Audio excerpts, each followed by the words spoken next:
Oh, hello there. Yes, well, finally, it is indeed. Yesterday, dear God, what a long day.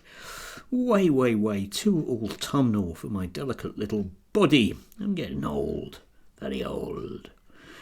Anyway, yesterday was horrible in many different ways. Well, one of the nastiest bits of yesterday was just the wall-to-wall transphobia there was on display. It really was overkill yesterday because the usual 6 or 7 people who run the show weren't getting exactly what they wanted, particularly with the charity Mermaids. So they were being very vitriolic, as indeed they have every right to be. After all, they know everything about everything, and therefore are always right. Yes, sounds a bit like me, doesn't it? Anyway, there are other glimmers of smiledom yesterday, and I'm going to give you my favourite one. Because amongst all the people that actually make a living from their bigotry, there are, of course, those actual believers, those poor souls who don't make a penny out of it. And in the green corner, I give you Exhibit D or E or F or something, who's going to be Kevin Lister. You may recall he was a teacher of maths who misgendered a pupil in a particularly nasty, vitriolic way and eventually got hauled over the coals and kicked out the teaching profession for it. Some people might argue, boo hiss, that's a very bad thing to do. Okay then, but it's worthwhile, I thought, unpacking what he posted yesterday. Well, actually, he posted 2 big things yesterday. The first thing was that the DBS establishment aren't doing exactly what he wanted, so he's going to make a fuss about it. I mean, he's lost basically two cases in courts about whether or not he should be a teacher, and he's going to go for a third because he has hundreds of pages of documentation. Good luck with it, Kevin. I don't think you or your God is going to win again. I don't know what that says about you. I certainly know what it says about your God. But anyway, we'll come back to that one. But the main thing that made me smile yesterday was this thing. He'd managed to spot a brief piece on the BBC about the amount that we spend on special needs education in the UK, and he thought it was really dreadful. Of course you did, Kevin, because it's awful spending money on children as a teacher. Anyway, I'm not entirely sure about that either. But anyway, he put at the end of this particular tweet, thoughts welcome. So I thought we'd go through it and I'd give him and you my thoughts. First up, there is something very wrong in our education system. Okay. Why are so many children being diagnosed with ADHD, and why are so many schools and families so keen to diagnose children with ADHD?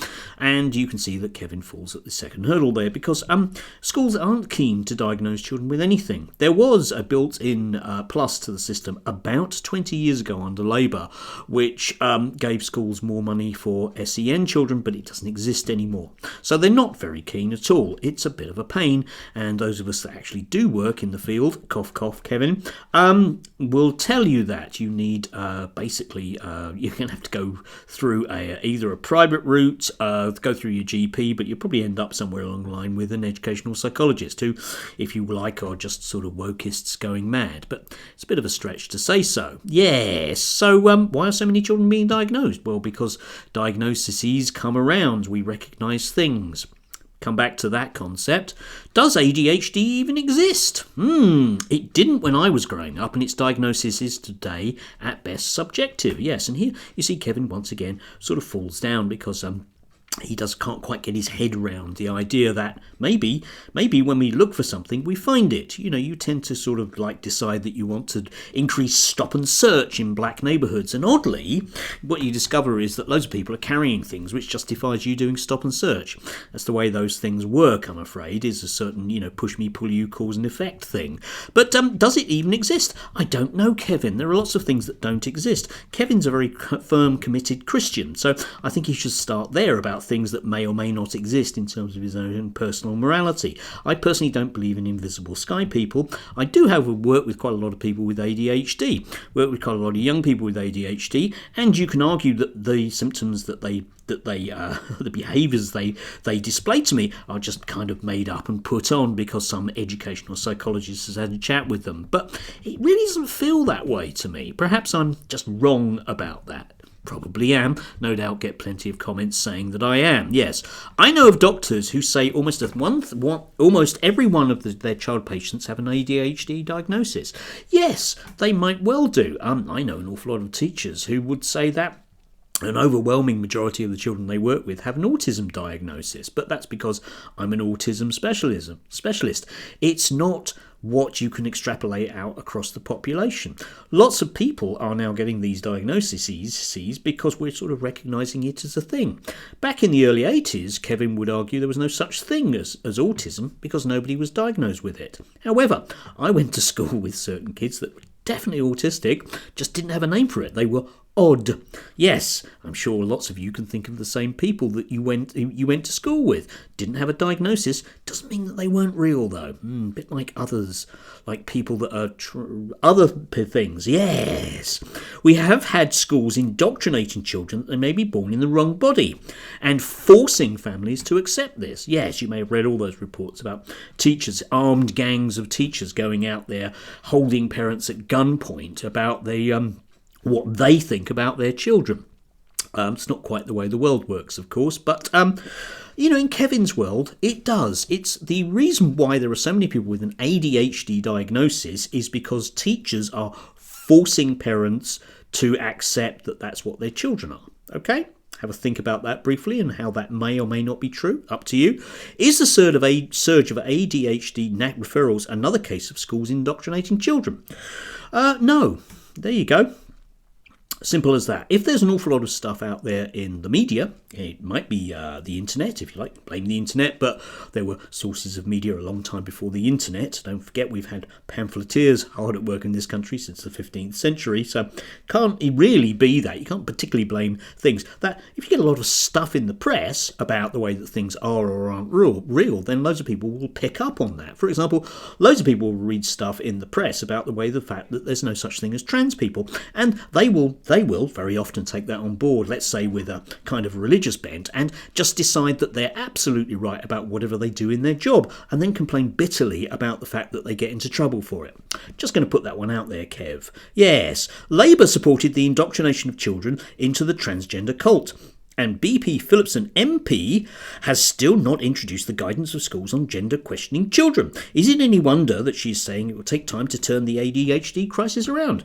Well, I don't know about that in terms of the final statement, but the Labour Party, with West Streeting nicely at the helm with health, has proven to be pretty much just as transphobic as the Conservatives were before them, because they just don't like trans people. So it's not quite that, is it? So it's not really a party political issue. But of course, Kevin here is tied into the whole grifter network that he's very loosely affiliated with, and we just have to blame the lefties for all of this. Okay, yeah. I mean, the massive rise in ADHD diagnoses has happened under a Conservative government, but it can't be their fault.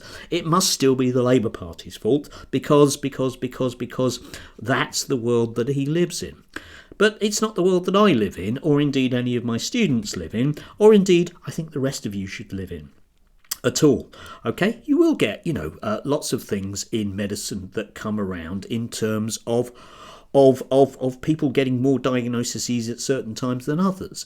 You have to live with it. I sort of do enough medical sociology to understand how that works. Kevin doesn't do any and doesn't. He doesn't understand the way the world works. If you want to change things, then you have to change them. But you can't simply say, oh, it's the bad people doing it. That doesn't really get you anywhere other than just kind of howling into the Twitterdom of nothingness that he realistically does.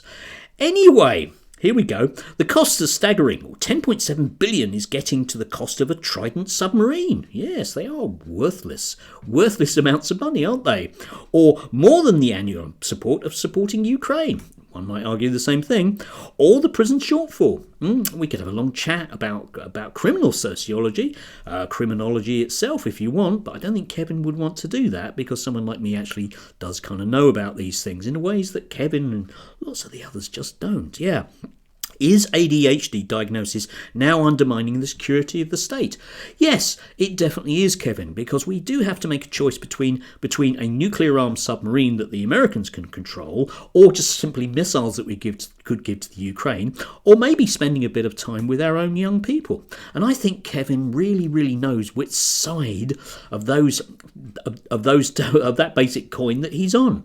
What Kevin is concerned about is these kids are expensive, and isn't there just simply a better way that we can deal with them? To which I would say, well, Kevin, we've tried it your way, mate, and it didn't quite work, because actually it made people feel a lot worse, and they're likely to get a diagnosis of other things because you're not a very pleasant human being who certainly doesn't seem to understand some very, very basic things about the world. But yes, if I personally was given the choice between a nuclear-armed submarine or giving a lot of weapons to another nation or supporting our own young people through their own particular issues, I know definitely which one of those three I would choose. And that doesn't make me some weird ideologue, and it certainly doesn't make me in hoc with an anti-Christian cabal. Or maybe I am, Maybe the devil is making me see that, because it would be a good Christian thing to do, of course, to suggest that we should have lots more nuclear-armed submarines, or indeed that we should just give lots more weapons to states that are engaged in armed conflict. I mean, after all, Israel's going to need a lot of help, isn't it? And that might well spur on the whole, Armageddon rapture thing as well. Win-win for the Christians, I would suggest. Anyway... There's Kevin for you. He will eventually slip away into obscurity, but there are still various Christian groups out there, and he's still very, very loosely tied enough with people like GB News to perhaps get a final interview with them. But these people are astounding because they really just don't like the world. And when they find things that they think shouldn't exist, they demand laws against them, which is fine. But those laws are in fact are enacted against human beings who have a warm pulse, something that really, Kevin, a lot of them don't. And they suffer. Okay? Now, we can decide as a society that we want to make things better for our young people. But spending more money on nuclear weapons, I don't think is necessarily going to do it. Anyway, do have a lovely Friday. Thank God it is. What's that phrase? Thank God it is. There, that's the one.